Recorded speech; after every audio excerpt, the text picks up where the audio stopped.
Okay,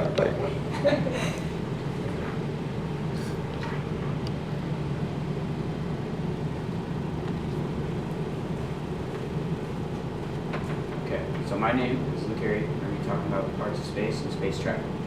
So, I am here to inform my audience about parts of space and future space travel plans. Learning about the parts of space will help you understand more about space and travel and future missions.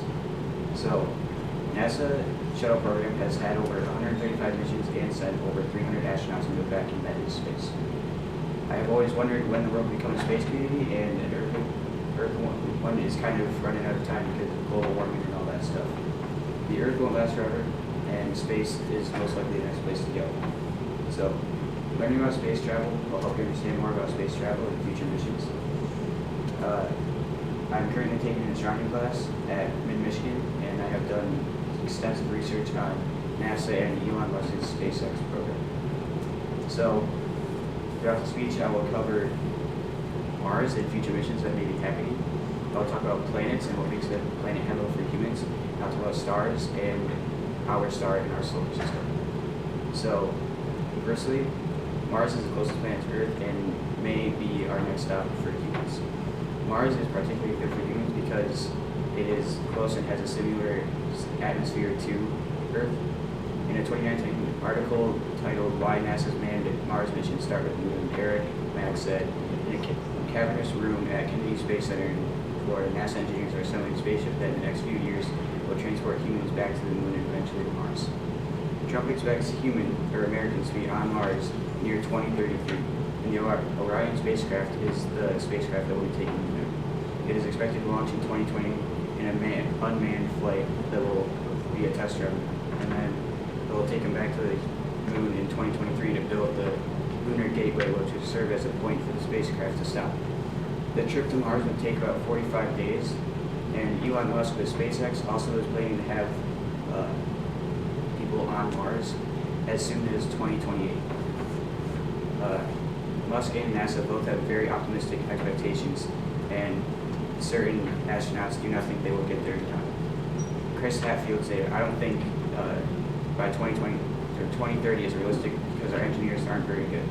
The technology now is old, and a new engine system will have to be made for if humans want to get to Mars."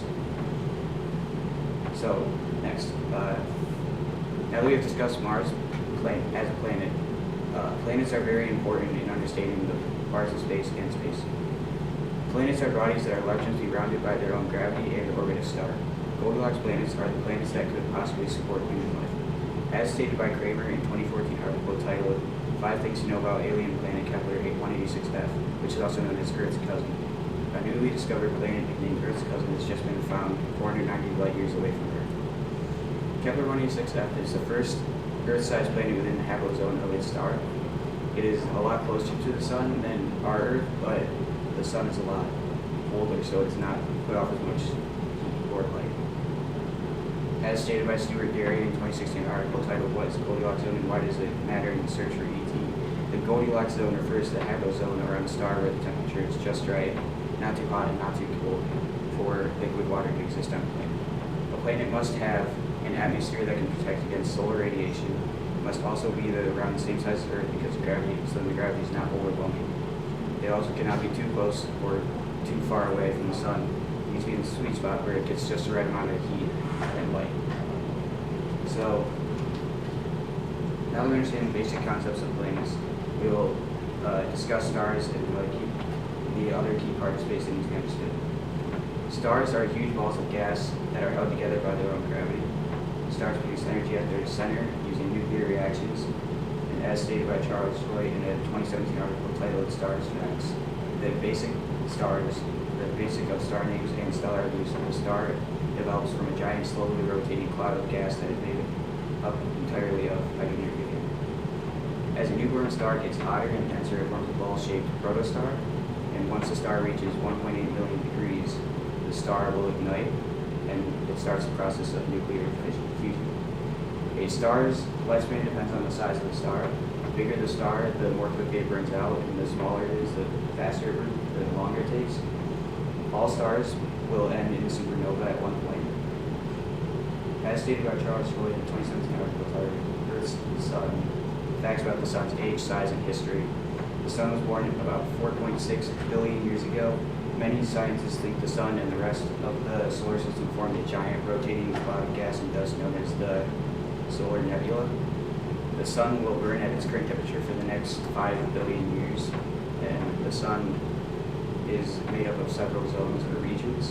The first zone is the core, the second is the radio zone, and the third is the convection zone.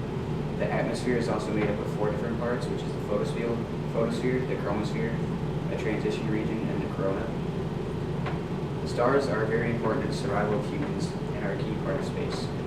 So, first, I described what the world plans to do with Mars.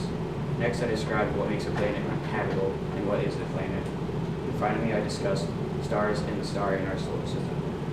So, throughout the speech, you learning about the parts of space will help you understand more about space travel and future missions. Space is the future of human exploration, and we've already explored land on Earth, and now we're looking out into the depths of the universe. Thank you for listening.